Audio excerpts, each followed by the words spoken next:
சிவனுக்கு 5 முகங்கள்னு எல்லாருக்கும் தெரியும். ஆனா ஒவ்வொரு முகத்திலிருந்தும் 5 வடிவங்கள் தோன்றி இருக்கின்றன. அதனுடைய பெயர்கள் என்ன அப்படின்னு பார்க்கும்போது ரொம்ப ஆச்சரியமா இருக்கு.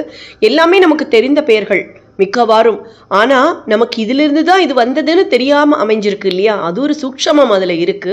அதை தான் நம்ம இப்ப பார்க்க போறோம். சிவபெருமானுடைய 5 முகங்கள் அப்படின்னா ஈசான முகம், தத்புருஷ முகம், அகோர முகம், வாமதேவ முகம், சத்யோஜாத முகம். ஒவ்வொரு முகத்திலிருந்தும் 5 வடிவங்கள் நான் சொன்னேன். ஈசான முகத்திலிருந்து தோன்றிய 5 வடிவங்கள் சோமாஸ்கந்தர், நடராஜர், ரிஷபாரூடர், கல்யாண சுந்தரர், சந்திரசேகரர். தத்புருஷ முகத்திலிருந்து தோன்றிய 5 வடிவங்கள் பிச்சாடனர், காமாரி, காலாரி, கலந்தராரி, திரிபுராரி. அகோர முகத்திலிருந்து தோன்றிய 5 வடிவங்கள் கஜசம்ஹாரர், வீரபத்திரர், தட்சிணாமூர்த்தி, கிராதமூர்த்தி, நீலகண்டர்.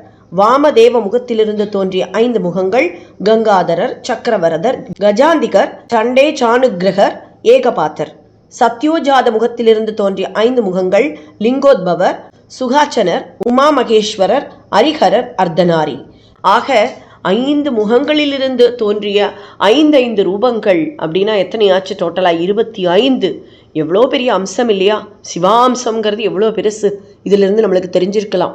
தென்னாடுடைய சிவனை போற்றி, எந்நாட்டவர்க்கும் இறைவா போற்றி. திருச்சிற்றம்பலம், திருச்சிற்றம்பலம், திருச்சிற்றம்பலம்.